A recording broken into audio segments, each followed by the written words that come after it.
very much everybody. It's wonderful. I wanted to follow up what you're saying about narrative and how it pulled together the literature and your science experience. Do you think, because the science writing you were saying it did not have much narrative, and I was wondering whether you were meaning that actually in your thinking through a scientific theory and a hypothesis, that you actually draw on your understanding of narrative from the literature side, or was that pushing it a bit too far? So, this is called a skit, and this is an analogy that an object I use to explore exactly what I do mean, where the two processes do come together. So I think a scientific narrative is constructed out of the facts, and I think that is the joy of doing science for me, is that you have these different facts, and then putting them together, which I typically do using a mathematical model, so using mathematics as a language, is for me an act of essentially creating a narrative structure. And similarly with my novels as well, I feel like I set out themes and characters and eventually all get put together into narrative. And the reason this object, which is known as perspective box, seems to be a very good metaphor for this, is that a perspective box is also a project that were created in, I think, 2060, when the Dutch professor was discussing this with Samuel von Hoogstraat, and then you see it in the National Gallery of Way. And what you see is a box which, posted on 5 sides, if you look at it from the one side which isn't painted, you see different themes, but they are all out of proportion, they don't fit together in any way. But on the sides of the box are two people, so the other name for this is the Dutch feature, check on that. And it's when you peek through those holes, where it all fits together, it all comes together as one whole. And I think that the sort of manuscript strategy is the duality kind of intersection within it's the drawing of the whole that is directing the eye, that is creating the narrative as a part that don't necessarily at first seem to fit together. And that's exactly how I feel that's what I feel I'm doing when I put together a scientific argument, which gives you a new idea about how something works. And it's certainly also how I feel when I've got to that point in writing a novel where it all suddenly takes shape. So that's where I think they connect. Thank you very much. I was just wondering, a question for the whole panel in general, but do you think that the diaries written by scientists of the past would differ from personal diaries written by modern day scientists, and why? Well, in terms of, no, I don't think it would vary very much. Partly because of what I was saying, that he was not talking so much about his scientific work, so you really get a great sense of him as an individual who's living his life in London. And I think you probably would get a similar kind of experience if you were reading a diary that was written today. I think I've got it sounds like people write diaries, some of it started, and get something like Simple, whose journal side diary is very much a general description of what he was doing, what he was thinking, how he was thinking, with some stuff in a sort of narrative form, but in many cases not. It's just one person's record of, idiosyncratic record of what they wanted to know that. I don't think it was affected particularly by what started. I think one thing that's come out of the discussion we had earlier today is how unscientific most of these diaries are, how similar scientific diaries are to everyone else's diaries. And one of the strange things really that comes out about diary writing, which no one was really able to answer today, is how people learn to write diaries. I mean, it's almost as if people learn by kind of osmosis how to write a diary, and everyone learns it for themselves separately. And to that extent, I think this is right. I mean, I think that if you go and look at the 17th century diary, it is surprisingly similar to the kind of diary you might still write in face first, because it's almost as if a diary sort of almost takes the form of its own. That's actually what I do. And I think the various different kinds of diaries, like actually manuscript picked up one which has space for 5 consecutive years the same day, very short space. So that I think conducted very much in the Gladstone way. But I also have some books where I just write. I have two daughters and I have 2 books where I sometimes just sit and write to them.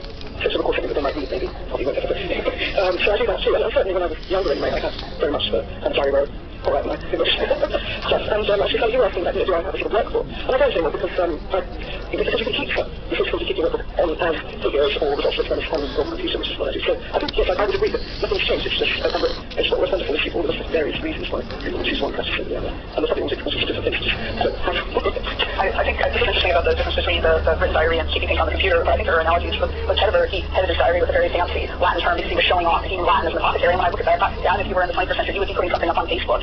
Showing this is what I've accomplished, look how great I am, here's my title. I mean, so there's sometimes when you read these diaries, you see the attempts of the individual to self-fashion.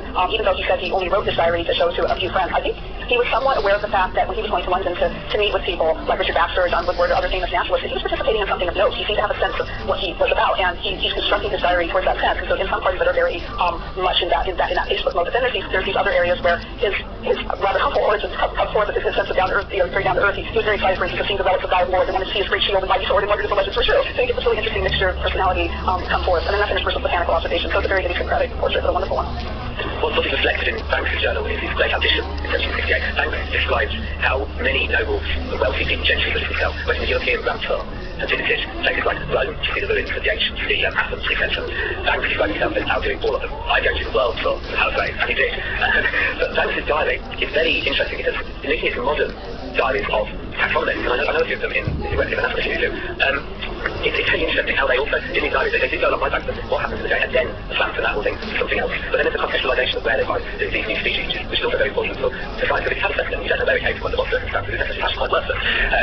So I think Banks' diary is very interesting because it reflects his ambition, but it also is great, it's very interesting because it links his scientific work to shade setting, which matches, which complements each other wonderfully for giving these things increased scientific value. And I must say, all of the specimens that he collected, plan-wise, are still in the journal there, and that's particularly because I'm still used on a frequent basis.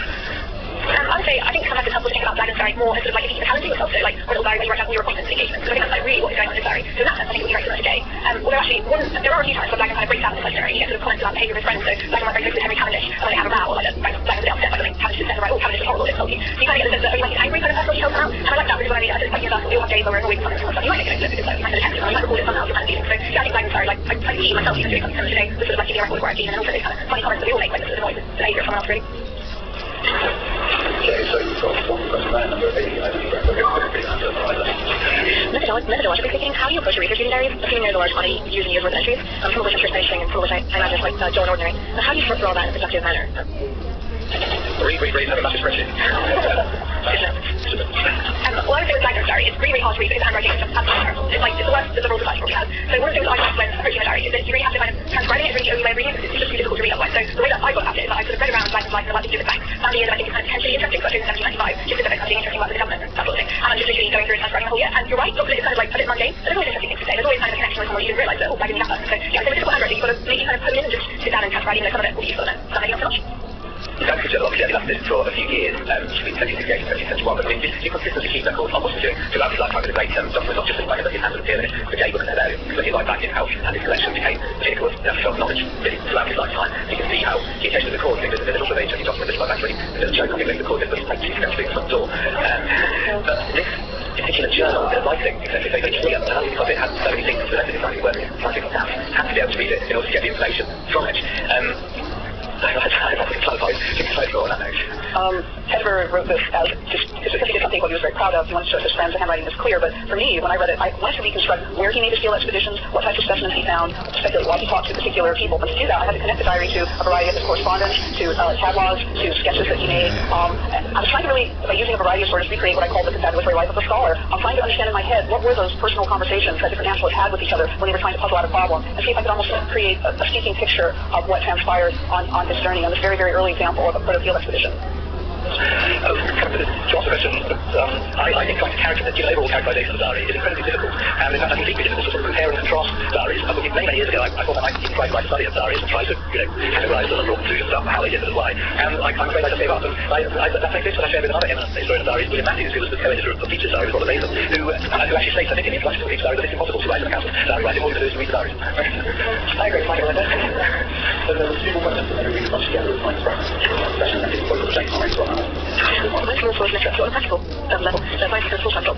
How do you find the energy to write fiction? Do you have a specific routine that allows you to stick with that in?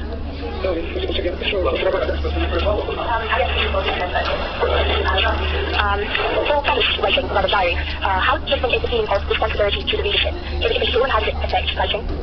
It's just a question. I mean, I don't have a schedule or anything. I really just try to look at which is why before I actually write 4 novels and then since I've actually written published one, I reckon another. But it doesn't bother me. I mean, I do these things because I want to be scientist and being responsible for my students and responsible for my job, so that really comes first.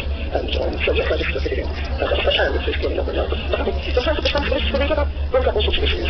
I mean, the problem now is that there's this notion of having responsibility not so much to the reader as to the markets. And I think the two are actually in opposition. So I like to think that my responsibility to the reader is where it's just like a political purpose, and it's totally bound within the aesthetic concerns, because what I'm trying to do for myself and for the reader is to somehow empower them in some way, and sometimes I to understand their, actually value or their questions, human condition, whatever it is that actually preoccupies us then.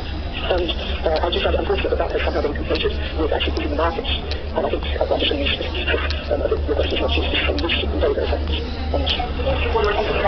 Yes, actually, absolutely so. I think that it's very important to not go down the route of playing the game when it comes to science.